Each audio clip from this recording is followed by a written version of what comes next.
Assalamualaikum warahmatullahi wabarakatuh. Selamat pagi bagi beragama lain. Salam sejahtera buat kita semua. Bapak Ibu yang saya hormati, di sini saya akan menyampaikan asineta saya, yaitu pengembangan budaya positif di sekolah. Hari ini yaitu pertama pembukaan. Marilah kita buka acara bersama dengan bacaan basmalah. Bismillahirrahmanirrahim. Terima kasih. Kemudian kompetensi kelulusan pencapaian umum dan capaian khusus. Memahami inti dari model kompetensi lulusan itu, yaitu diharapkan kontribusi untuk mencapai kompetensi lulusan. Yang pertama, memahami pentingnya pengetahuan, kebutuhan belajar, dan lingkungan yang memfasilitasi seluruh individu di sekolah agar dapat meningkatkan kompetensi secara aman dan nyaman. Kemudian mampu menggerakkan komunitas sekolah untuk bersama-sama mengembangkan dan mewujudkan visi sekolah yang berpihak pada murid dan berlandaskan nilai-nilai kebajikan universal. Capaian yang berikutnya yaitu capaian umum modul 1.4, yaitu pemahaman konsep pendidikan menurut Ki Hajar Dewantara, dihubungkan dengan konsep budaya dan lingkungan positif di sekolah yang berpihak pada murid. Melakukan evaluasi dan refleksi tentang praktik disiplin dalam pendidikan Indonesia secara umum untuk mendapatkan pemahaman baru mengenai konsep disiplin positif untuk menciptakan murid dengan profil pelajar Pancasila. Memahami peran sebagai guru untuk membangun budaya positif dengan menerapkan konsep disiplin positif dalam berinteraksi dengan murid. Pencapaian selanjutnya yaitu pencapaian khusus, yaitu mendemonstrasikan pemahaman mengenai konsep budaya positif yang ada di dalamnya terdapat konsep perubahan paradigma, stimulus, respon, dan teori kontrol. 3. Teori motivasi perilaku manusia, motivasi internal dan eksternal, keyakinan kelas, hukuman, dan penghargaan. 5. Kebutuhan dasar manusia. 5. Posisi kontrol guru dan segitiga restitusi. Menerapkan strategi disiplin positif yang memerdekakan murid untuk menciptakan ekosistem sekolah aman dan berpihak pada murid. Menyusun langkah-langkah strategi aksi nyata yang efektif dalam mewujudkan kolaborasi dengan seluruh pemangku kepentingan sekolah agar tercipta budaya positif yang dapat mengembangkan karakter murid.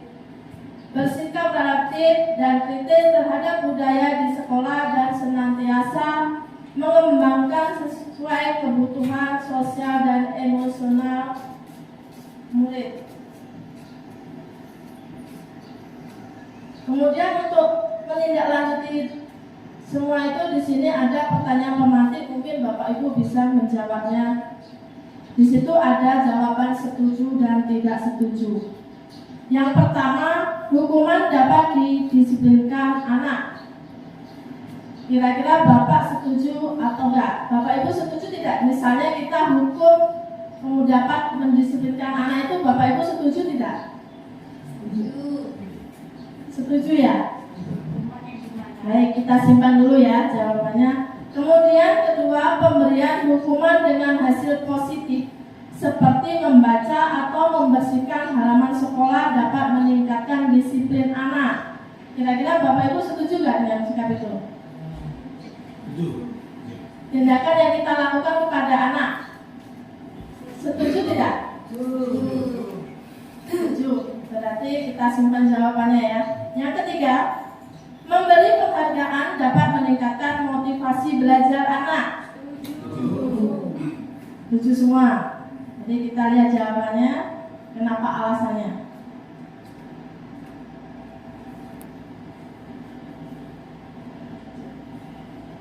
Jadi Bapak Ibu, kita memberikan hukuman dapat mendisiplinkan anak itu sebenarnya salah. Itu salah. Kalau kita didisiplinkan sekolah, kalau kita perhatian sebelumnya kita waktu sekolah itu kita setuju ya, menghukum anak itu kita setuju supaya anak disiplin. Tapi sekarang kita mengikuti kurikulum baru ini, kurikulum merdeka, itu menghukum anak itu salah, tidak diperbolehkan. Ya, kita tidak memperbolehkan. Kemudian pemberian hukuman dengan hal positif seperti membaca untuk bersikap membersihkan halaman sekolah dengan dapat meningkatkan disiplin anak. Tadi Bapak Ibu setuju kan? Anak itu ketika kita memberikan hukuman, ya dia nurut. Pertama nurut karena kita perintah, tidak karena hati nurani mereka. Jadi kalau Bapak Ibu setuju, saya tidak setuju. Karena kita mengikuti kurikulum yang baru ini, kita tidak boleh menghukum anak. Kemudian yang ketiga yaitu memberikan penghargaan. Kita biasanya memberikan anak, siapa yang bisa menjawab pertanyaan ibu kasih hadiah. Dengan makanya anak-anak semangat. Tapi setelah berikutnya nanti kita berikan ke anak itu minggu depan atau besoknya, lain hari. Kita berikan pertanyaan, tapi mereka nggak dikasih penghargaan, mereka tidak menjawab dengan benar.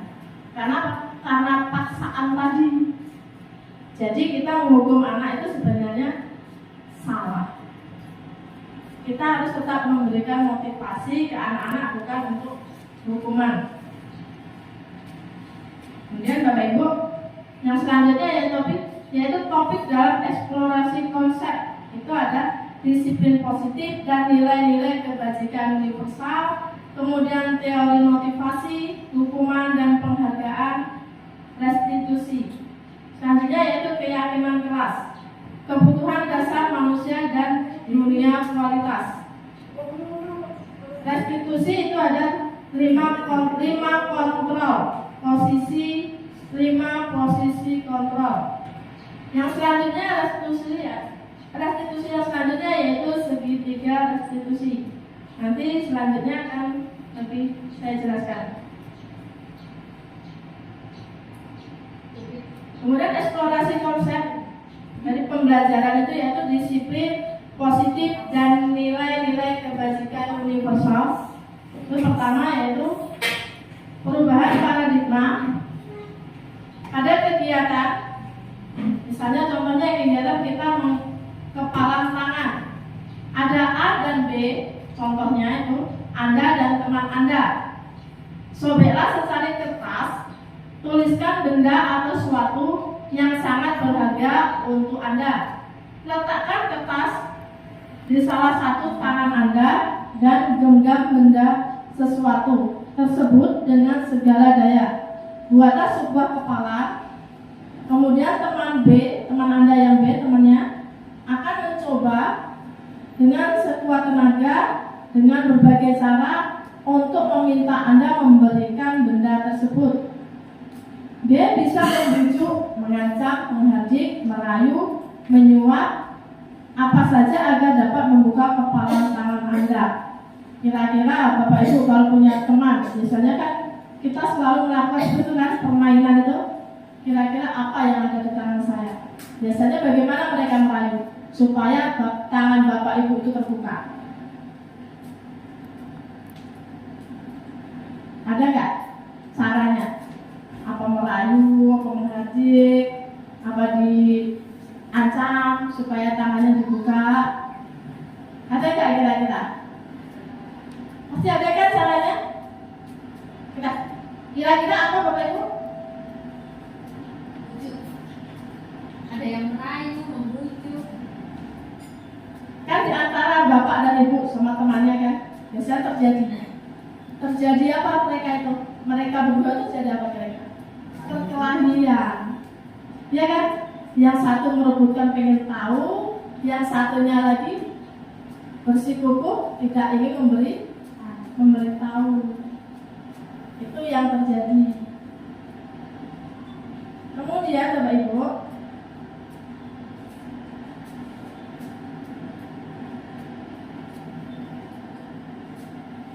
perubahan paradigma teori kontrol yaitu teori pilihan atau ilustrasi kontrol.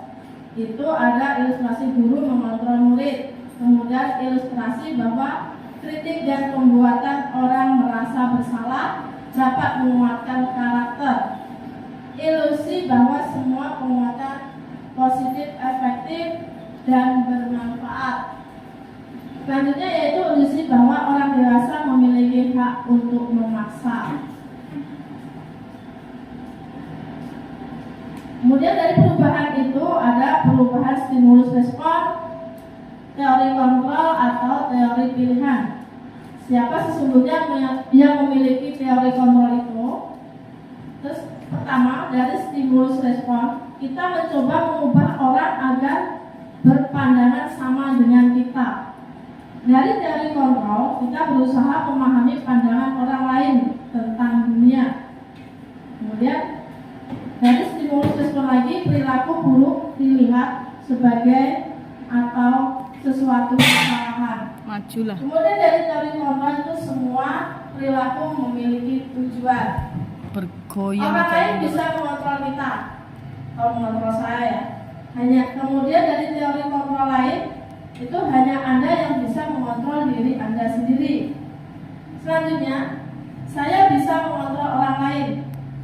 Anda bisa mengontrol orang lain. Kemudian pemaksaan ada pada saat rujukan gagal. Kayak kita permainan tadi, kalau rujukan gagal itu terjadi biasanya. Kemudian kolaborasi dan konsensus menciptakan pilihan-pilihan baru. Nah, dari situ terjadilah disiplin positif. Teori kontrol atau teori pilihan menurut Dr. William Glasser itu ada 4, yaitu Anda tidak bisa mengontrol orang lain, hanya Anda yang bisa mengontrol diri Anda sendiri. Kayak kita lakukan pada siswa kita tadi, kita melakukan hukuman. Pertama bisa, selanjutnya kita kan tidak bisa mengendalikan dia. Mungkin ya, kita harus mengontrol anak itu terus. Seperti kemudian, semua perilaku memiliki tujuan. Dan itu bermodel berpikir menang. Kemudian kolaborasi dan konsensus menciptakan pilihan-pilihan baru. Selanjutnya yaitu realitas kebutuhan kita berbeda. Kita berusaha memahami pandangan orang lain tentang dunia. Setiap orang memiliki gambaran yang berbeda. Dan selanjutnya yaitu makna dari disiplin itu sendiri, belajar kontrol diri dengan menggali potensi kita agar tercapai tujuan, yaitu sesuatu menjadi seseorang yang kita inginkan berdasarkan nilai-nilai yang kita hargai. Kemudian dari semua perilaku memiliki tujuan itu ada motivasi. Jadi teori motivasi itu satu, untuk menghindari hukuman. Kemudian kedua, untuk mendapatkan imbalan. Yang ketiga yaitu untuk menghargai diri sendiri. Jadi dari hukuman-hukuman yang terjadi tadi itu ada teorinya. Kemudian dari model berpikir menang-menang itu ada 5 posisi kontrol yang perlu Bapak Ibu ketahui, yaitu pertama menghukum, kedua membuat dan rasa bersalah. Kemudian pemahaman pemantauan, selanjutnya yaitu posisi manajer. Jadi kita di sini sebagai guru itu biasanya menggunakan posisi manajer. Itu yang lebih baik kita merangkul anak, kemudian kita bertanya dulu, kita ajak cerita, bukan langsung menghukum. Kemudian realitas kebutuhan kita berbeda. Kita berusaha memahami pandangan orang lain tentang dunia. Setiap orang memiliki gambaran yang berbeda. Jadi dari situ tadi terdapat 5 kebutuhan dasar manusia, yaitu 1, bertahan hidup, yang kedua penguasaan, yang ketiga kasih sayang dan rasa diterima. Kemudian yang keempat yaitu kesenangan, yang kelima kebebasan. Kemudian dari teori motivasi tadi ada dia masuk ke dalam motivasi eksternal dan motivasi ekstrinsik dan motivasi intrinsik. Jadi motivasi intrinsik itu yaitu untuk menghargai diri sendiri. Itu dari nilai itu terdapat nilai kebajikan universal. Jadi kita mempunyai untuk menghargai diri sendiri. Kemudian dari posisi manajer itu terdapat segitiga restitusi. Jadi segitiga restitusi itu terdapat 3 bagian, yaitu stabilitas identitas, kemudian validasi kebutuhan, yang ketiganya menanyakan keyakinan. Jadi yang kita lakukan untuk menghukum anak itu salah, kita lakukan dari segitiga restitusi dulu, yaitu menstabilkan identitas anak, kemudian validasi kebutuhan, ketiga menanyakan keyakinan. Jadi kesalahan anak itu ditanyakan dulu, jangan langsung dihukum. Jadi kita tanyakan apa sebabnya, apa masalahnya, kemudian perubahan apa yang akan terjadi. Kita lakukan karena kita tanyakan dulu. Jadi tidak boleh langsung menghukum. Kita tanyakan permasalahan anak. Misalnya anak itu telat datang ke sekolah, kita tanya apa sebabnya. Kita panggil anaknya, kita tanyai. Ya seperti itu Bapak Ibu ya. Yang selanjutnya, apakah makna disiplin itu sendiri? Disiplin berasal dari bahasa Latin, yaitu disciplina, yang artinya belajar. Makna asal dari kata ini berkonotasi dengan disiplin diri dari murid-murid menurut Socrates dan Plato. Kemudian disiplin diri membuat orang mengalih potensinya menuju sebuah tujuan apa yang dia hargai. Namun dalam budaya kita makna kata disiplin telah berubah menjadi sesuatu yang dilakukan seseorang pada orang lain untuk mendapatkan kepatuhan. Kecenderungan umum adalah menghubungkan kata disiplin dengan ketidaknyamanan, bukan dengan apa yang kita hargai atau mencapai sesuatu tujuan mulia. Tadi kita kan menghukum anak tuh, terdapat kan di situ tidak sesuatu yang dilakukan seseorang untuk mendapatkan kepatuhan. Maksud kita kan menghukum anak seperti itu kan? Sebenarnya itu kan tidak diperbolehkan lagi. Yang selanjutnya yaitu kita bahas tentang nilai-nilai kebajikan universal. Mungkin tadi di sekilas ada di depan untuk nilai-nilai kebajikan universal. Itu nilai-nilai kebajikan adalah sifat-sifat positif manusia yang merupakan tujuan mulia yang ingin dicapai setiap individu. Nilai-nilai tersebut bersifat universal dan lintas bahasa, suku bangsa, agama maupun latar belakang. Kemudian setiap perilaku atau perbuatan memiliki suatu tujuan. Itu menurut Dr. William Glasser pada teori kontrol 1984. Jadi perilaku mereka itu memiliki suatu tujuan. Dengan mengaitkan nilai-nilai kebajikan yang diyakini seseorang, maka motivasi intrinsiknya akan terbangun sehingga menggerakkan motivasi dari dalam untuk dapat mencapai tujuan mulia yang diinginkan. Itu menurut Dan Glasser. Kemudian nilai-nilai kebajikan yang ingin dicapai oleh setiap anak Indonesia kita kenal dengan profil pelajar Pancasila. Yaitu profil pelajar Pancasila itu kalau diterapkan dengan 5P. Pertama, beriman, bertakwa kepada Tuhan Yang Maha Esa dan berakhlak mulia. Mandiri, bernalar kritis, berkebinekaan global, gotong royong dan kreatif. Itu yang perlu kita perankan ke anak-anak. Kita terapkan untuk nilai-nilai kebajikannya, yaitu melalui profil pelajar Pancasila. Jadi jika anak-anak mungkin untuk menerapkannya supaya anak itu berbakti atau menurut, itu kita lakukan pertama beriman. Kalau anak beriman pasti mereka akan menurut. Kemudian kemandirian anak, kemandirian dari dia berangkat sekolah itu biasanya mempunyai jadwal. Kita kita dapat sekolahnya jam berapa. Kemudian di dalam kelas pun mereka mempunyai pemikiran atau bernalar kritis. Kemudian berbinekaan global. Berbinekaan global itu berarti dia mengetahui lingkungan selain di sekolah. Biasanya kalau nanti kita mewujudkan Android 21 itu anak-anak sekolah sudah mulai menggunakan gadget atau HP. Kalau di SD berarti belum. Kalau di SMP, di SMA sudah mulai kebinekaan global. Kemudian bergotong royong itu perlu diterapkan juga untuk anak-anak. Selain itu di sekolah pun harus diterapkan. Kemudian kreatif. Jadi selain bergotong royong mereka juga harus kreatif, mempunyai ide sendiri. Selanjutnya Bapak Ibu ya, eksplorasi konsep itu yaitu teori motivasi, hukuman, dan penghargaan serta restitusi. Teori motivasi perilaku manusia itu terdiri dari satu, untuk menghindari ketidaknyamanan, hukuman. Kemudian dari teori itu,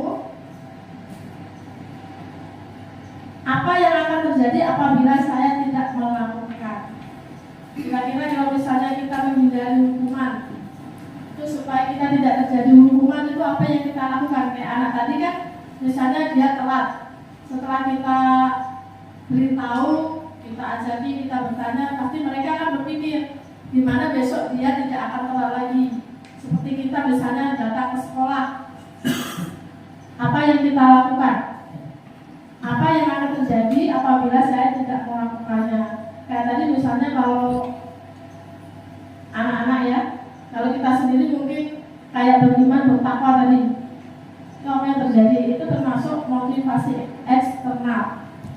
Kemudian untuk mendapatkan imbalan dari orang lain, institusi, itu misalnya kayak anak tadi untuk melakukan sesuatu supaya mereka benar, maka kita akan selalu berikan penghargaan. Apa yang akan saya dapatkan apabila saya melakukannya? Itu berarti mengharapkan kan? Berharap. Seperti tadi, apa yang akan terjadi apabila saya tidak lakukan? Itu akan terjadi. Kayak anak-anak misalnya, supaya kalian mendapatkan nilai 100, kayak kita misalnya anak kita sendiri, supaya mendapatkan peringkat 1 nanti saya kasih penghargaan, saya berikan ini untuk penghargaan. Itu semangat menyemangati anak.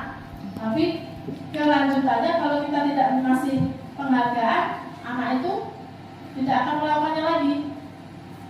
Nah selanjutnya yaitu untuk menghargai diri sendiri.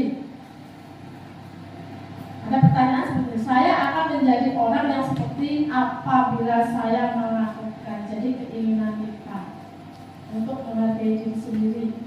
Kita kan mempunyai keinginan kan, keinginan kita. Jadi mempunyai tujuan. Jadi disiplin positif. Kalau saya rajin, kalau anak-anak kan kita menyemangati anak-anak. Kalau kalian rajin, pasti kalian pintar. Kita sendiri juga, supaya saya mencapai tujuan saya harus bagaimana? Seperti itu ya Bapak Ibu. Mungkin ada yang tanya Bapak Ibu, apa saya lanjutkan lagi ya? Apa kita mau ice breaking dulu? Kayaknya tenang. Kita ice breaking dulu ya.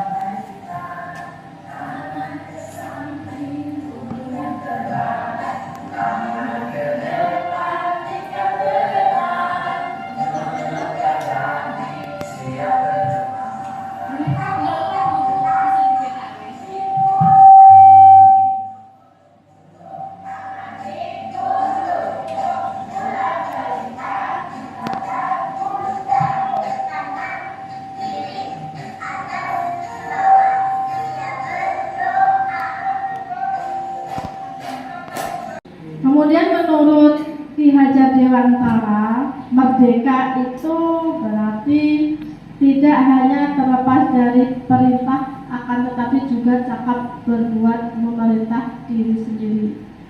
Kalau kita menurut Ki Dewantara ya, merdeka itu artinya tidak hanya terlepas dari perintah, akan tetapi juga cakap buat memerintah diri sendiri. Jadi Bapak Ibu dihukum oleh penghargaan. Tadi sudah sempat saya jelaskan kan, yaitu bahwa penghargaan berlaku sama dengan hukuman. Jadi kita menghukum anak dengan penghargaan itu salah. Itu dalam arti meminta atau membujuk seseorang melakukan sesuatu untuk memenuhi suatu tujuan tertentu dari orang yang meminta atau membujuk. Dorongannya eksternal dan akan ada faktor ketergantungan. Kemudian beberapa dampak dari pemberian penghargaan itu menurut Alfie Kohn pada tahun 1993, yaitu ada pengaruh jangka pendek dan pengaruh jangka panjang. Kemudian penghargaan hukuman. Penghargaan mengurangi ketepatan, penghargaan tidak efektif, kemudian penghargaan merusak hubungan. Jadi kalau misalnya kita memberikan penghargaan itu berjangka, ada pengaruhnya, ada jangka pendek dan ada jangka panjang. Kalau kita melakukan hukuman misalnya ke anak siswa kita atau ke anak kita sendiri, itu misalnya terjadi tidak lama. Biasanya mereka akan mengingat-ingat hukuman. Seperti waktu kita ke sekolah, waktu kita dihukum oleh guru kita, pasti melakukan itu kan, pasti ada sesuatu yang masih kita ingat. Kemudian hukuman itu juga merusak hubungan. Jadi penghargaan merusak hubungan. Misalnya kita ada rasa dendam, ada rasa benci. Saya dulu waktu sekolah pernah juga dihukum oleh bapak guru saya. Jadi saya dendam waktu itu kan dendam. Saya nggak salah tapi saya dihukum, saya dijemur di lapangan. Itu dendam. Jadi dulu punya cita-cita saya nanti jadi guru. Anaknya bapak itu saya hukum. Itu kan berarti kan dendam kan? Jadi kita tidak boleh melakukan hukuman kepada anak. Yang selanjutnya yaitu dihukum oleh penghargaan. Jadi dihukum tadi oleh penghargaan, yaitu penghargaan menurunkan kualitas, kemudian penghargaan mematikan kreativitas, penghargaan mengurangi motivasi intrinsik. Jadi kalau misalnya kita hukum ada penghargaan, kayak anak tadi yang nggak menjalankan tugas atau supaya anak mendapatkan nilai bagus, kita akan berikan penghargaan. Itu termasuk hukuman, kita memaksa. Ya kan? Kemudian dia akan seketika itu aja dia akan melakukan. Selanjutnya dia tidak akan melakukan lagi. Itu namanya menurunkan kualitas. Kemudian dia mematikan kreativitas. Jadi setelahnya itu malas.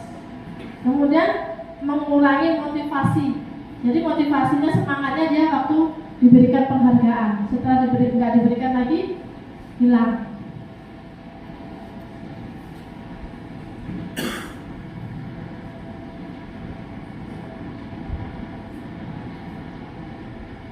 Nah selanjutnya itu bentuk program kebajikan atau apresiasi. Dalam memberikan apresiasi atau pengakuan itu perlu diingat ada beberapa hal, yaitu beri pengakuan secara khusus, kemudian beri pengakuan secara pribadi, kemudian beri pengakuan kepada semua murid atau bergantian, kemudian beri pengakuan secara konsisten, fokus pada proses. Jadi kita tanyakan ke anak tadi, misalnya anak yang bersalah, kayak yang telah terlambat sekolah atau tidak mengerjakan tugas, itu kita tanyakan dulu. Kita tanya secara khusus. Itu kalau khusus itu berarti beramai-ramai ya. Secara pribadi kita panggil. Kemudian nanti kita tanya anaknya, tanyanya secara konsisten. Jangan membuat anak takut. Jadi kita tanyanya baik-baik sambil kita secara berteman. Kita bertanya secara berteman ke anak itu. Jadi kita tidak membuat anak itu takut. Jadi anak itu akan berkata jujur. Kemudian contoh pengakuan apresiasi kebajikan yaitu pertama, Bapak Ibu tanyakan dulu, kemarin saya perhatikan, kan lihat anak sih, anak tadi misalnya terlambat atau kemarin dia nggak melakukan tugasnya. Kita tanyakan dulu, kita lihat. Ya. Kemudian dari pertama pembukaan kemarin saya perhatikan, Bapak Ibu bertanya kepada anaknya. Jadi kemarin kan memperhatikan anak itu, kemudian ditanyakan. Kemudian dengan kebajikannya rasa empati. Jadi rasa empati Bapak Ibu itu ada. Kemudian situasinya juga menanyakannya kepada anak itu menolong. Jadi kita tanya pribadi. Kalau misalnya mungkin di kelas malu, ada teman-temannya, kita panggil secara pribadi. Yaitu pada saat menolong murid baru di kelas kita. Misalnya kayak anak waktu siswa baru itu biasanya ada anak yang perkenalan malu. Kayak di kelas misalnya dia tidur ditanya biasanya malu. Pas katanya dia kerjakan tugas ditanya nangis. Kemudian yang selanjutnya saya menghargai, jadi dikasih penghargaan. Kalau dia sudah mengakui kesalahan, kita hargai. Kemudian di situ ada kepedulian. Kemudian dari situasi itu pada saat kamu membantu teman-temanmu di tugas kelompok, misalnya kalau mereka ada kan temannya dibantu. Nah selanjutnya yaitu berterima kasih. Setelah anak itu kita panggil, kita ucapkan terima kasih kepada anaknya karena dia sudah melakukan panggilan yang kita lakukan tadi, kita tanyai, kita rangkul sebagai teman. Jadi anak itu akan mengakui kesalahannya. Jadi kita panggil, kita gandeng, kita rayu, biasanya itu anaknya akan berubah. Tapi kalau kita secara kasar, biasanya anaknya itu sekali saja berubah, besoknya mengulang lagi. Jadi selanjutnya Bapak Ibu ya.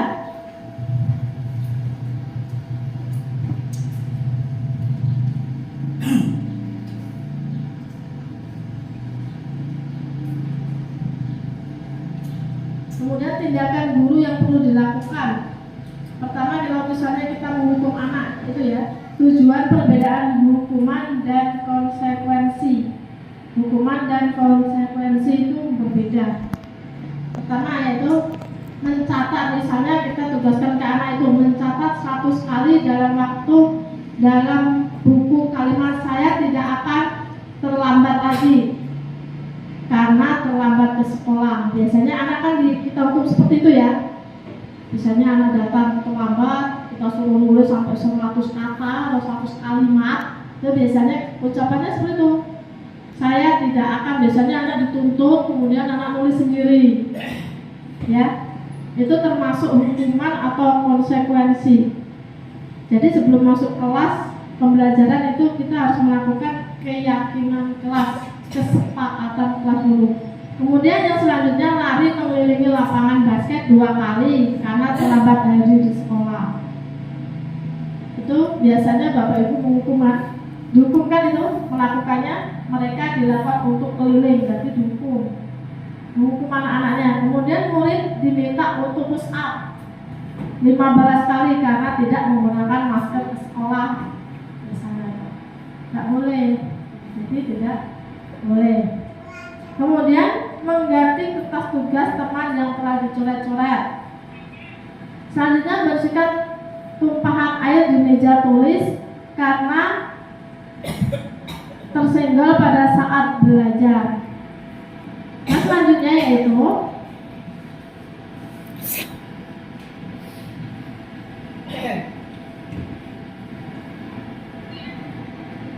lari mengelilingi lapangan basket 2 kali karena terlambat 10 menit untuk pelajaran PJOK.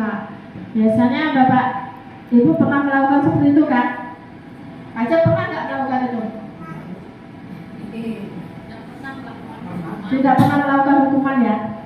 Kemudian murid disuruh untuk mengenakan sepatu seharian di sekolah. Pernah nggak Bapak Ibu lakukan itu? Karena tidak mengenakan sepatu tat. Pernah nggak? Nggak kan? Jadi untuk hukuman atau konsekuensinya di situ kalian ya. Berarti mencatat 100 kali di dalam buku kalimat saya tidak akan terlambat lagi, itu termasuk hukuman. Jadi tidak boleh melakukan itu. Kan dari awal sudah saya jelaskan kita tidak boleh melakukan hukuman. Kemudian lari mengelilingi lapangan basket 2 kali karena terlambat hadir di sekolah, berarti termasuk hukuman.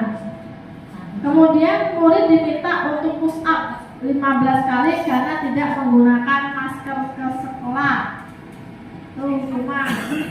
Berarti banyak sekali yang kita lakukan supaya anak itu dihukum, sebenarnya tidak boleh dilakukan. Kemudian mengganti kertas tugas teman yang telah dicoret-coret, itu konsekuensi. Jadi ada kesepakatan.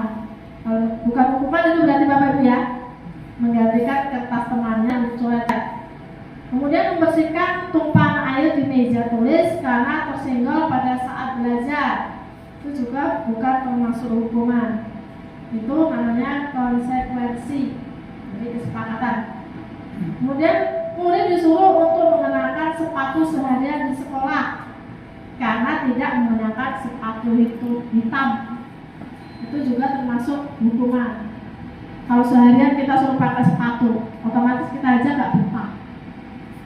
Kemudian selanjutnya lari mengelilingi lapangan basket 2 kali karena terlambat 10 menit untuk pelajaran PJOK. Itu kalau misalnya pelajaran di lapangan itu bisa dilakukan, itu ada konsekuensinya waktu pembelajaran. Jadi bukan hukuman kalau untuk pelajaran olahraga ya. Kalau untuk pelajaran lain itu masuk hukuman. Kemudian perbedaan hukuman dan konsekuensi. Hukuman yaitu sesuatu yang menyakitkan harus terjadi. Kalau konsekuensi itu sesuatu yang terjadi, sesuatu harus terjadi karena ada kesepakatan tadi. Kemudian membuat anak sakit fisik maupun hati untuk jangka waktu lama, itu namanya hukuman. Kita kan pernah hukum anak-anak, itu biasanya dendam. Kayak tadi saya ceritakan, saya pernah mengalami hukuman seperti itu. Kemudian anak menghargai disiplin. Nah selanjutnya yaitu paksaan. Paksaan dari konsekuensi itu stimulus tanggapan. Jadi kalau hukuman itu berarti kan dipaksa. Kalau dari konsekuensi itu tanggapannya. Selanjutnya yaitu mendorong anak menyakiti diri sendiri, itu termasuk hukuman. Kemudian konsekuensinya mendorong anak agar mudah menyesuaikan diri, maksudnya mendorong untuk menyemangati. Kalau di konsekuensi beda dengan hukuman. Mendorong berarti kan jatuh. Kalau hukuman berarti kita didorong jatuh kan, menyakiti diri sendiri itu. Kemudian konsep diri yang buruk.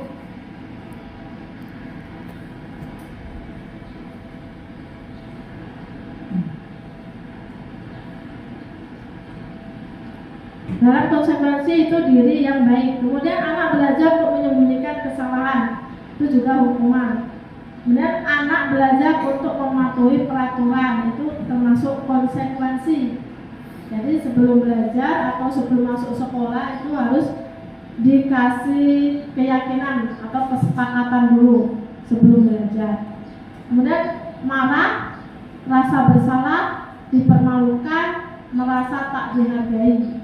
Itu biasanya kalau kita hukum anak-anak, anak-anak kesel rasanya. Kayak dimarahin ibu ini, kayak dimarahin pak guru. Kemudian konsekuensinya kehilangan hak, dibuat tidak nyaman, disayangkan atau untuk sementara waktu. Kemudian dari keyakinan kelas. Mengapa kita dapat peraturan saja? Mengapa harus keyakinan kelas? Kalau dulu kita menggunakan peraturan sekolah atau peraturan kelas ya. Jadi sekarang kita rubah Bapak Ibu ya, dari peraturan itu menjadi keyakinan kelas. Jadi di sini ada mengapa tidak peraturan saja, mengapa harus keyakinan kelas. Itu begini, mengapa kita memiliki peraturan harus menggunakan helm bila mengendarai kendaraan roda 2. Itu berarti kan peraturan kan? Peraturan yang wajib dilakukan. Kemudian mengapa kita memiliki peraturan 3M, menggunakan masker, mencuci tangan, dan menjaga jarak 1,5 meter. Itu waktu COVID. Kemudian kenapa kita memiliki peraturan harus datang tepat waktu pada saat mengikuti pelatihan?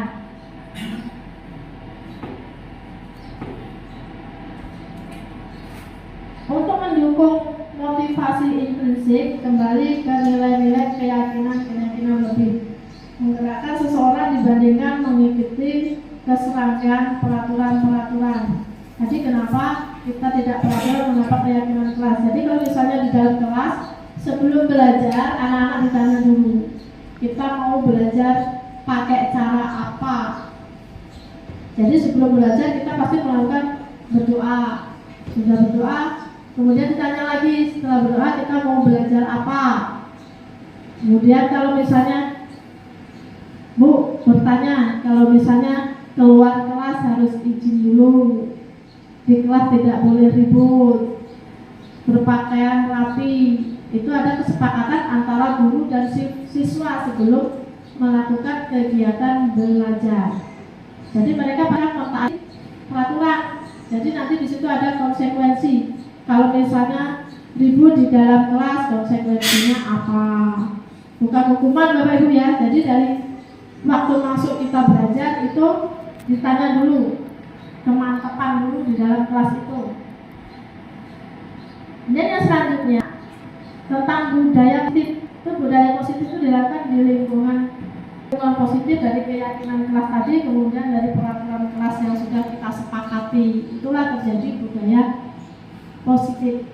Jadi dalam kelas sebelum belajar kita tanya dulu, kira-kira kita belajarnya menggunakan apa, terus apa saja yang perlu dilakukan. Jadi ditanya. Jadi biasanya anak sebelum kita melakukan keyakinan kelas keluar masuk, Bu, misi, kadang nyelomong.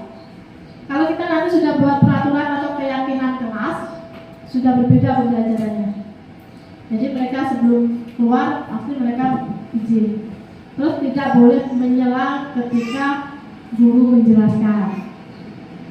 Kemudian ada lagi nanti yang dilakukan yaitu waktu tanya jawab, tidak boleh menyela waktu bertanya. Kalau misalnya ada temannya bertanya, kan biasanya ada tuh temannya bertanya, teman yang lain menyela. Biasanya kan ada, pernah dilakukan mereka kan? Nah, itu makanya sebelum belajar kita lakukan untuk keyakinan kelas, kesepakatan, namanya kesepakatan kelas. Nah, seperti ini contohnya Bapak Ibu ya. Yang mana yang merupakan keyakinan kelas? Mengapa?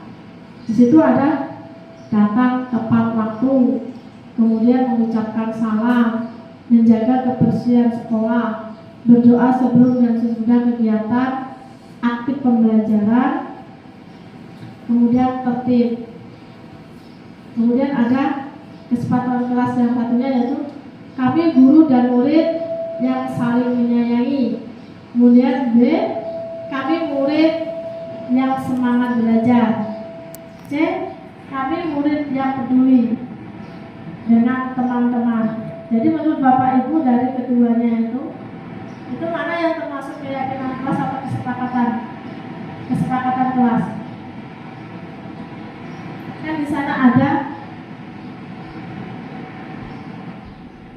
kesepakatan kelas itu ada dua macam itu Bu.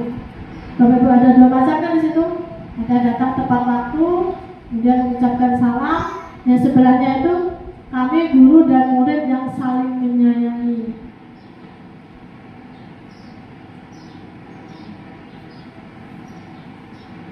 Gimana Bapak Ibu? Saling menyayangi. Itu menurut Pak Jack. Ibu yang di sana. Yang mana? Kan di sana ada kesepakatan kelas tuh. Kemudian menjaga kebersihan sekolah. Kalau yang B-nya yang sebelahnya kami murid yang semangat belajar.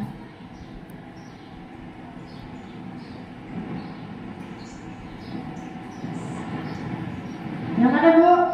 Pak? Yang pertama itu. Yang pertama. Jadi yang pertama itu termasuk kesepakatan kelas ya. Termasuk ya Bapak Ibu ya. Jadi kesepakatan kelas yang kita lakukan itu sebelum belajar itu datang tepat waktu. Jadi di dalam kelas itu kita sama-sama sama anak menyepakati ya, belajar, kemudian menjaga kebersihan sekolah, berdoa sebelum dan sesudah belajar, kemudian yang selanjutnya yaitu aktif dalam pembelajaran. Itu termasuk kesepakatan kelas. Jadi mereka misalnya kita belajar sebelum belajar itu kita lakukan, itu yang dimaksud keyakinan kelas itu seperti itu. Jadi ada kesepakatan antara siswa dan guru. Jadi tidak kita saja sebagai guru yang membuat pelatihan. Harus ada kesepakatan guru dan siswa.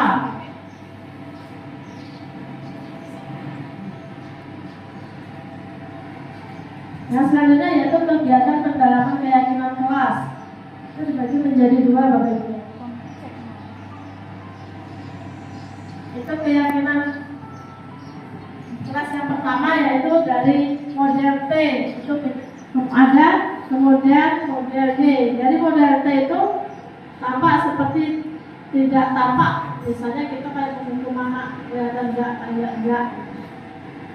Kemudian bekerja dari mereka anak-anak mengerjakan tugas, kemudian diterima dan dimiliki.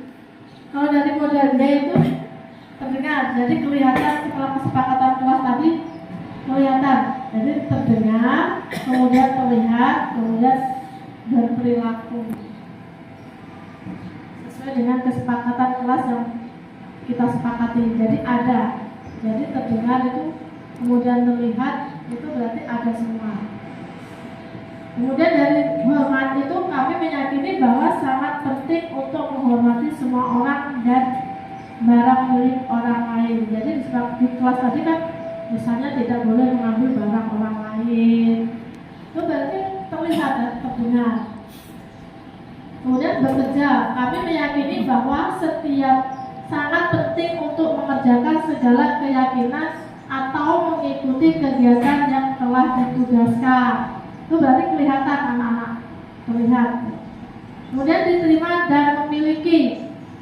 Itu kami meyakini bahwa sangat penting untuk merasa diterima pada suatu kelompok dan saling peduli satu dengan yang lainnya. Itu kalau di keyakinan kegiatan dalam keyakinan kelas itu termasuk ke dalam tabel T dan tabel J. Jadi di situ tabel Y bentuknya seperti itu Bapak Ibu ya. Kemudian kalau misalnya tabel T itu bentuknya seperti itu. Jadi mereka mungkin ada perbedaan. Kayak tadi kesepakatan kelas yang sebelah tadi berbeda dengan kesepakatan kelas yang kita lakukan.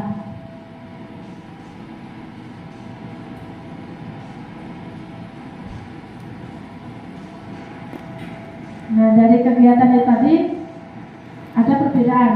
Kegiatan pendalaman keyakinan kelas tabel T dan tabel Y. Itu kalau menurut tabel Y, hormat itu mendengarkan.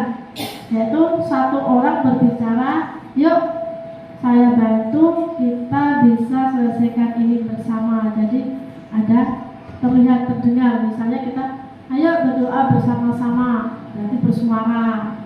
Seperti itu ya Bapak Ibu ya. Jadi terima, tolong ya, permisi, boleh saya pinjam. Itu pertanyaan untuk anak. Jadi terlihat misalnya anak mau pinjam barang temannya itu harus permisi dulu. Kemudian kalau sudah selesai kita ucapkan terima kasih. Kalau kita minta bantuan berarti kita ucapkan tolong. Kemudian yang terlihat itu dalam tabelnya itu yang terlihat berempati terdapat perasaan orang lain, memegang barang milik orang lain hanya dengan izinnya. Itu terlihat. Jadi yang dilakukan itu benar-benar terjadi atau terlihat, jadi tidak samar-samar. Kemudian memegang, kemudian mendengarkan dengan seksama. Jadi kalau kita menjelaskan di kelas itu terlihat anak-anak itu mendengarkan dengan sesama, tidak bermain-main. Kemudian senantiasa berbuat baik atau berbagi. Kemudian dalam berperilaku tersenyum ramah, memberikan salam hormat, berjabat tangan, kemudian meletakkan tangan di atas dada atau salin. Jadi misalnya kita setelah pembelajaran selesai, anak-anak sudah berdoa, biasanya pulang mereka bersalaman ya. Berarti itu memberikan rasa hormat, itu perilaku ke anak, perilaku sopan santun. Jadi selama tidak cemberut. Jadi kita kalau misalnya di kelas kita masuk sudah cemberut, anak-anaknya biasanya bosan, malas kok. Buku itu cemberut, nggak ada senyum-senyum, kelas malas. Biasanya seperti itu ya Bapak Ibu ya. Anaknya malas belajar, kadang malas kerjakan, kadang tinggalnya tidur. Karena kita kurang ramah sama anak.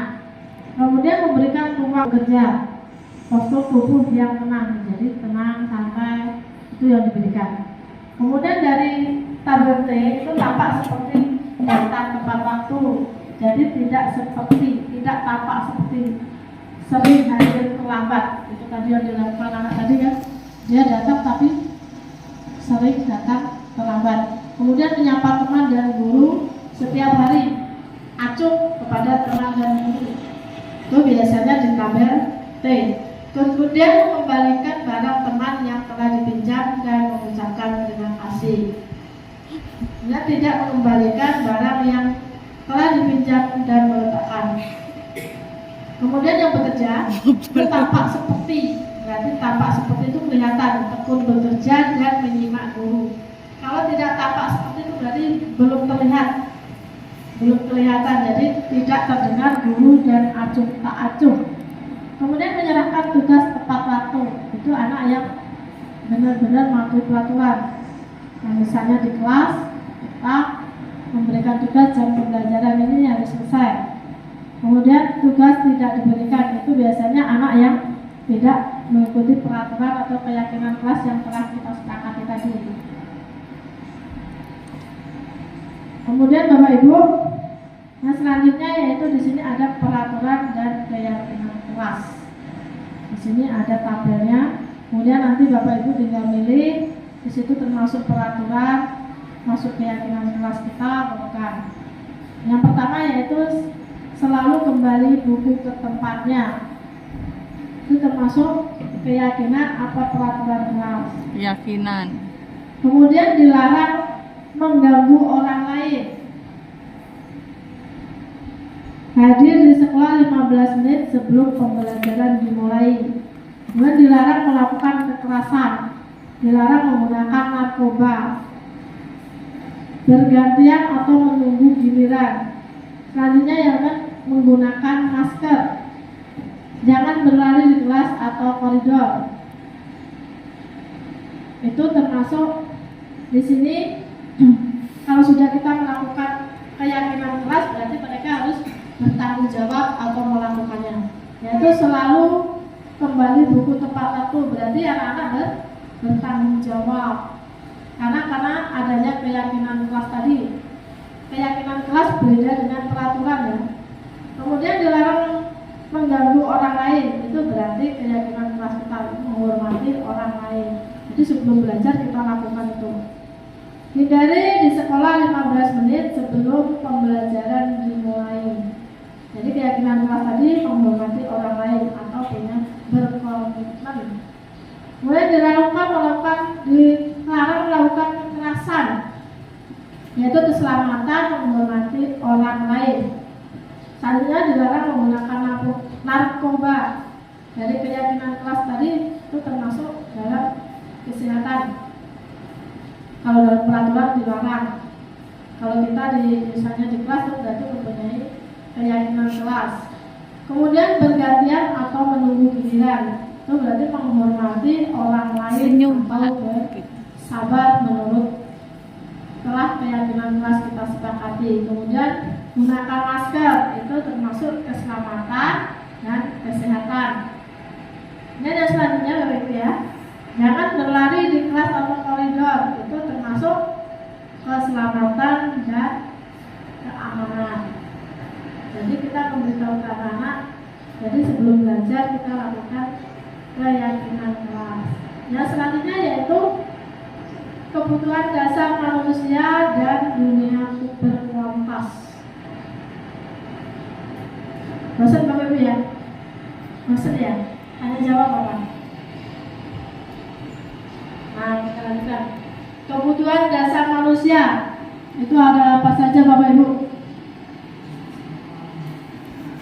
Dari kebutuhan dasar manusia itu apa saja tadi di awal sudah saya sebutkan. Ada apa Bapak Ibu? Ada kasih sayang dan rasa diterima. Kemudian apa lagi? Mungkin saya bisa jalan. Pak, apa? Kesenangan, kebebasan, dan penguasaan. Ada Bapak Ibu yang mau menyebutkan lagi? Apa kita kebutuhan dasar kita sebagai manusia? Kegembiraan.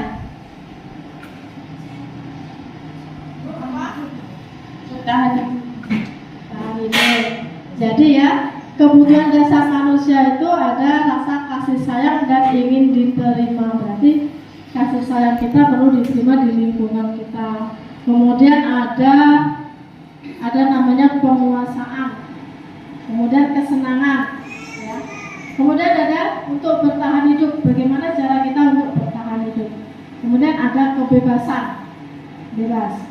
Jadi bebas itu nggak harus bebas lepas tanpa adanya peraturan. Jadi kita misalnya bebas lepas kayak burung atau seperti kupu-kupu ya bebas. Di sini kan ada digambarkan dari kasih sayang itu bagaimana gambarnya. Kemudian dari depan kesenangan. Ini kesenangan kita mempunyai kesenangan masing-masing. Satu orang dengan orang yang lainnya itu berbeda. Jadi kebutuhan hidup mereka berbeda, tidak selalu sama. Ini selanjutnya Bapak Ibu ya. Ibu guru bilang aku tidak boleh bersenandung sewaktu mengerjakan tugas. Katanya kelas harus tenang, tidak ada suara. Padahal kan aku suka dan senang bernyanyi. Itu termasuk kebutuhan atau bukan? Kemudian ibu guru tidak menyapaku hari ini, padahal aku pakai jepit rambut kamu. Itu berarti masuk kebutuhan atau penghargaan atau kesenangan. Kemudian aku bosan masa belajarnya cuma gitu-gitu aja, dengerin ibu guru aja. Jadi bersedih kan, biasanya kita kalau ngajarin anak-anak, ada anak-anak yang ada perubahan itu biasanya kita bisa benar. Kemudian aku sebel, gambarku tidak rapi, malah ibu guru menunjukin ke teman-temanku di depan kelas.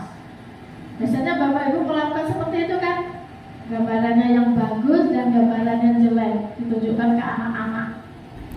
Nih gambarnya yang seperti ini bagus. Tapi giliran gambarannya anak jelek itu gambar kok seperti ini. Itu berarti membuat anak itu motivasinya berkurang, down jadinya. Ya, jadi down, dari emosi, malas biasanya. Jadi kita tidak boleh membeda-bedakan sebenarnya. Kemudian dari 5 posisi kontrol itu, pertama motivasi, kemudian identitas gagal, identitas berhasil atau sukses, identitas berhasil dan sukses. Jadi tadi di sana kita melakukan menghindari hukuman, Bapak Ibu ya, menghindari hukuman, kemudian mengharapkan imbalan atau ketergantungan pada orang lain, kemudian menghargai diri sendiri. Ngantuk Bu, ice breaking Bu, ngantuk banget. Ngantuk Bapak Ibu ya, ice breaking lagi kita ya. Nah, baiklah Bapak Ibu, yang selanjutnya yaitu segitiga restitusi. Apa itu segitiga restitusi? Restitusi adalah proses menciptakan kondisi bagi murid untuk memperbaiki kesalahan mereka sehingga mereka bisa kembali pada kelompok mereka dengan karakter yang lebih kuat. Restitusi juga merupakan proses kolaboratif yang mengajarkan murid untuk mencari solusi untuk masalah mereka dan bagi murid berpikir tentang orang seperti apa yang mereka inginkan menjadi apa. Itu suatu tujuan yang mulia. Dan bagaimana mereka harus memperlakukan orang lain, itu menurut Gesen 2004.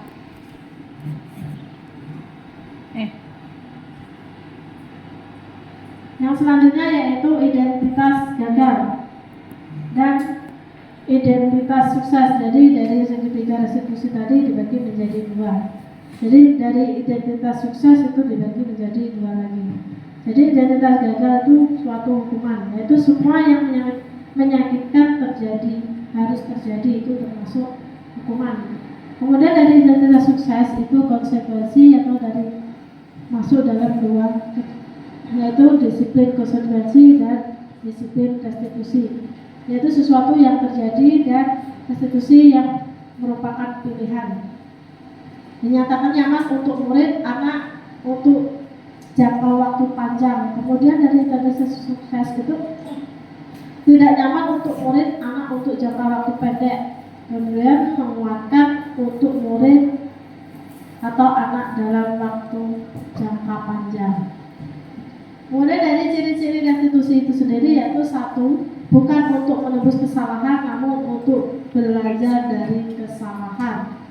Kedua, memperbaiki hubungan. Ketiga, tawaran atau bukan paksaan. Kemudian yang keempat, restitusi menuntut untuk melihat ke dalam diri. Kelima, restitusi mencari kebutuhan dasar yang mendasari tindakan. Keenam, restitusi diri adalah cara yang paling baik. Kemudian yang ketujuh yaitu restitusi fokus pada karakter bukan tindakan. Yang kedelapan yaitu restitusi fokus pada solusi. Yang kesembilan, restitusi mengembalikan murid yang berbuat salah pada kelompoknya. Itu tadi Bapak Ibu ya, dari segitiga restitusi itu dibagi menjadi tiga, dari stabilitas identitas, kemudian memvalidasi kebutuhan, kemudian menanyakan keyakinan. Jadi Bapak Ibu, dari segitiga restitusi itu dapat dilakukan untuk menstabilkan anak. Dari contoh menstabilkan anak, contohnya seperti ini. Guru berkata yaitu berbuat salah itu hal yang manusiawi. Tidak ada manusia yang sempurna. Jadi kita pasti bisa menyelesaikan permasalahan. Itu perlu kita lakukan kepada anak. Jadi anak itu jadi tidak merasa misalnya dia berbuat salah, dia tidak merasa melakukan kesalahan. Jadi kita himbau anaknya itu. Jadi tertarik untuk mencari tahu siapa yang benar, siapa yang salah. Jadi di situ nanti anak akan berlaku atau bersikap jujur apa yang dilakukannya. Kayak anak yang pernah saya tangani itu seperti itu kemarin, misalnya ditanya kenapa terlambat sekolah, karena dia bangunnya kesiangan, kemalaman tidur terlalu malam seperti itu. Kemudian dari kebutuhan dan validasi kebutuhan itu guru bisa saja melakukan hal yang buruk. Misalnya guru berkata, kamu bisa saja akan melakukan hal yang buruk, tapi kamu tidak boleh melakukannya. Jadi seperti itu Bapak Ibu ya. Jadi dari membantu murid tadi mengenali basic. Jadi mengenali anak dulu dari kebutuhan dasar yang ingin dipenuhinya ketika melakukan kesalahan. Kemudian pada dasarnya setiap tindakan manusia dipikir adalah memenuhi basic need, yaitu kebutuhan. Apakah itu power, freedom, love, dan logik, fun atau survei. Tadi dari 5 posisi kebutuhan manusia. Kemudian menanyakan keyakinan ke anak. Tadi kalau misalnya anak itu berbuat kesalahan, tadi ditanya kira-kira dia mau mengulangi keyakinannya, jadi dia mau berubah. Ya Bu, saya akan berubah. Kapan kamu akan lakukan? Seperti itu. Biasanya anak akan melakukan, saya nanti malam akan melakukan. Dan misalnya anak kan kadang tidur di kelas supaya dia berubah. Apa yang kamu lakukan? Saya akan memasang alarm besok biar bangun pagi. Kapan kamu lakukan? Seperti itu. Misalnya kita tanyakan ke ibu. Jadi kita meyakinkan anak. Ini yang selanjutnya begitu ya. Kemudian kita refleksikan kepada anaknya itu ya, hal baru yang mengubah paradigma saya. perubahan dari setelah kita lakukan segitiga restitusi kepada anak-anak itu. Kesalahan apa kita tanyakan, kemudian keyakinan apa lagi yang kita lakukan. Jadi anak akan semangat untuk memperbaiki diri. Jadi jangan dipaksakan. Saja Bapak Ibu, terima kasih. Cukup sekian. Salam guru bergerak, dan menggerakkan. Assalamualaikum warahmatullahi wabarakatuh. Waalaikumsalam warahmatullahi wabarakatuh. Nanti kalau Ibu mengucapkan salam sama ucapkan selamat siang ya. Ya. Biasanya kalau gurunya masuk kalian mengucapkan salam apa mengucapkan selamat pagi apa sampai salam good morning. Good morning student. Good morning student. Good morning Miss. Ibu. Miss. Ya. Berarti sekarang pagi apa siang? Siang. Kalau siang apa bahasa Inggrisnya? Siang-siangan. Siang-siangan. Tengah hari. Apa? Good. Good afternoon apa good day? Good day. Afternoon.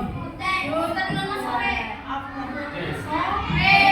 Berarti untuk membedakan kalian tadi ucapnya bahasa Inggris ya? Ya. Paling.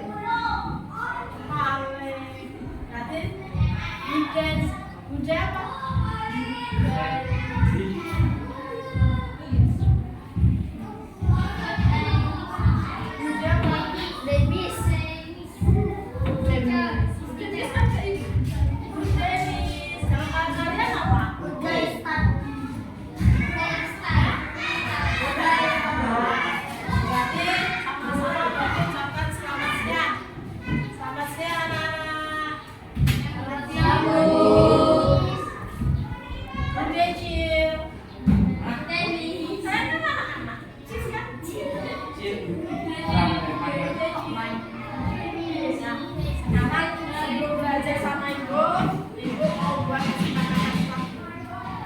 Biar kalian jangan nulis dulu, nanti nulisnya.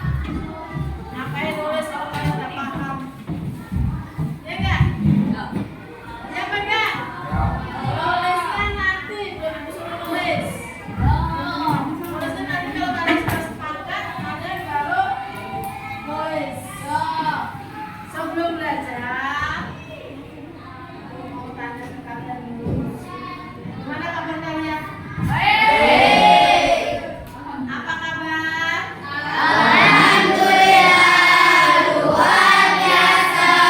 Allahu Akbar. Yes, yes, yes. Semangat berarti ya? Semangat. Semangat, tadi sudah sarapan? Sudah. Sudah makan siang? Sudah. Sudah jajan? Sudah. Berarti semangat ya? Ya. Siapa yang tidak masuk? Alhamdulillah. Semangat gak masuk? Tahu. Kok gak tahu? Rondol. Gondol. Apa itu gondol? Paling sawit. Siapa yang ngajarin seperti itu? Hari ini ada nggak yang telah ke sekolah datang? Berangkat datang sekolah. Ada. Siapa? Mana? Tunjuk jarinya. Kalau pakai bahasa Inggris terus, nanti kamu ngomong apa? Aku mau pakai bahasa Inggris terus. Biasa aku maksud pakai bahasa Inggris. Thailand bu. Bang bu. Tapi kalau kalian baca pakai bahasa Inggris apa ucapnya bahasa Inggris? Gak tahu. I do speak English. Gak ngerti. Kenapa telat hari ini? Kenapa telat? Iya. Kenapa telat? Kenapa telat?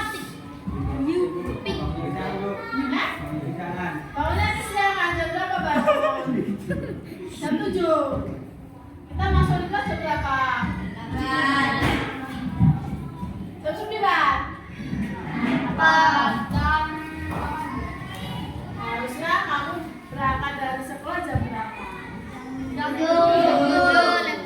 Kalau jam 7 baru bangun, mandinya jam berapa? Jam 8.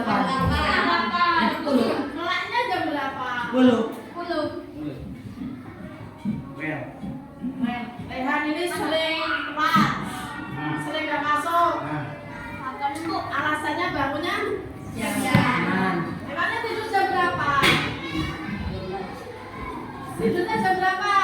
Gabut. Jam 1 malam baru tidur. Jam 1 malam ibu baru sholat tahajud, kamu baru tidur. Kalian kan masih anak-anak ya? Masih anak-anak itu bangun, tidur, sebelum tidur, jatuh semua.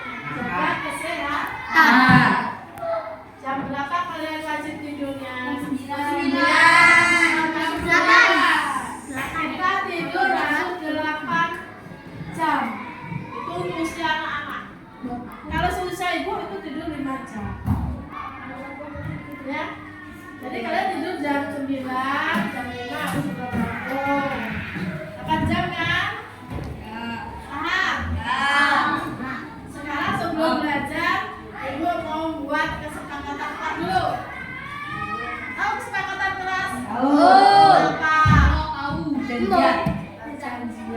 Jadi sebelum belajar kita ada kesepakatan.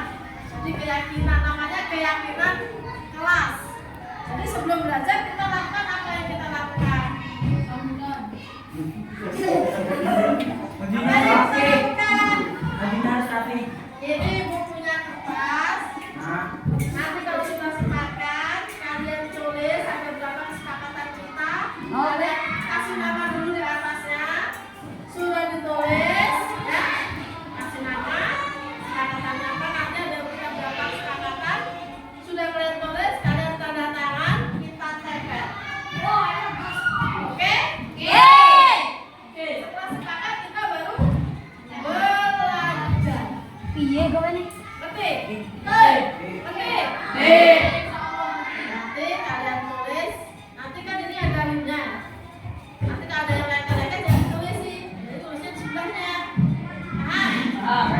Kalau kesepakatan kelas nanti tercapai, atau keyakinan kita tercapai, kalian harus ikuti itu. Ya?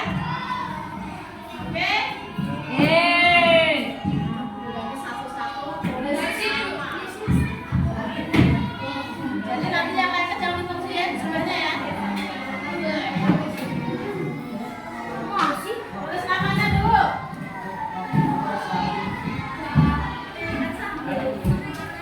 Sini, yang gak ada linknya. Sebenarnya ada linknya, yang lengket jangan ditulis sih. Nanti biar gak salah.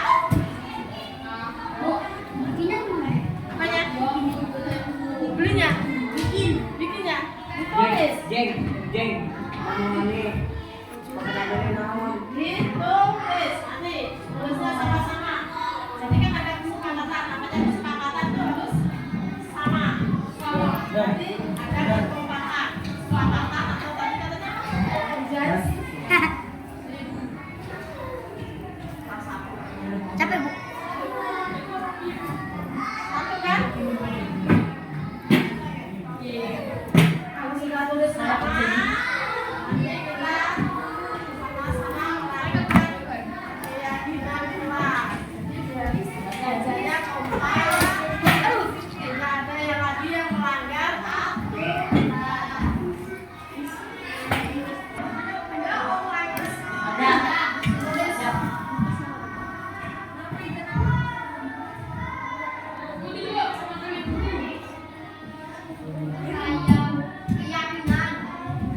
nggak usah ditulis. Kamu tulis nama. Sudah tulis nama. Jadi kesepakatan itu namanya kalau di kelas berarti keyakinan kelas. Pertama apa? Sebelum belajar kita ngapain nih? Sepakat ya? Berarti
Jadi jika ingin keluar kelas,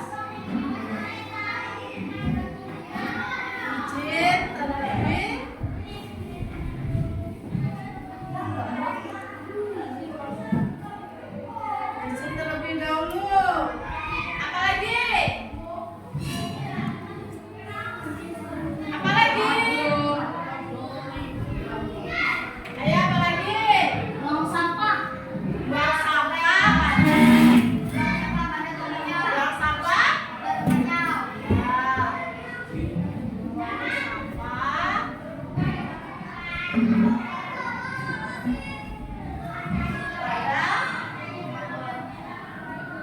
Tempatnya apa lagi?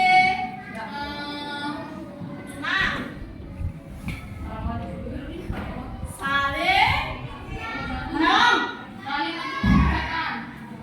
Saling membantu. Saling menghormati.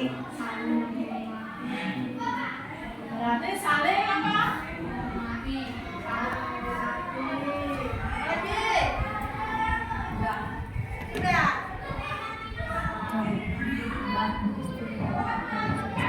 Saling membantu jadi ya? Sudah. Nggak usah banyak-banyak ya. Apa? Saling saling membantu. Bantu atau mana? Kalau sudah ditulis ditandatangani, silakan ditambah. Aduh, Bu, kenapa, Bu? Apa? Kalau belum istirahat, jangan jajan. Kalau belum istirahat nggak boleh? Jajan. Nanti pakai satu lagi ya. Oh, berarti semangatnya di dalam kelas makan jadi ya. Di dalam kelas tidak boleh makan. Tidak boleh makan. Sama kan? Sama kan? Sudah. Kalian sudah ditandatangani, ditambah. Ayo siapa sudah? Sini, tambah. Tanda tangan dulu.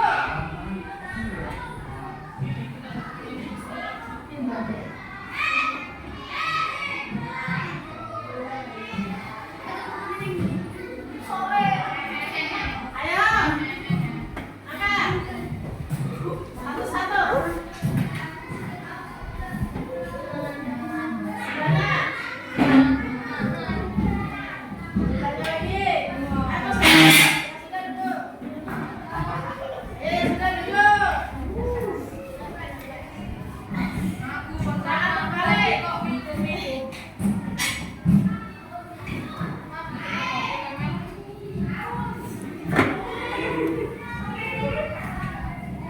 Ya sudah duduk lah. Gantian tanya. Ayo baca lega.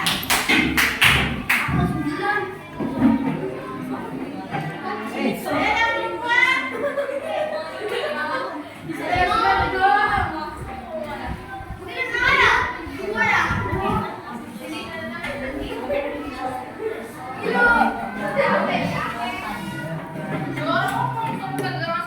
Yang sudah duduk.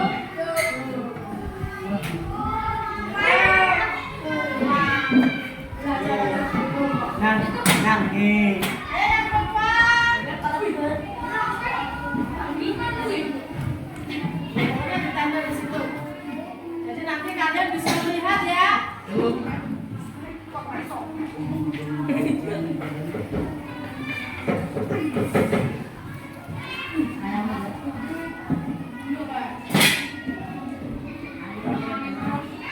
Ya, sudah duduk. Sudah semua?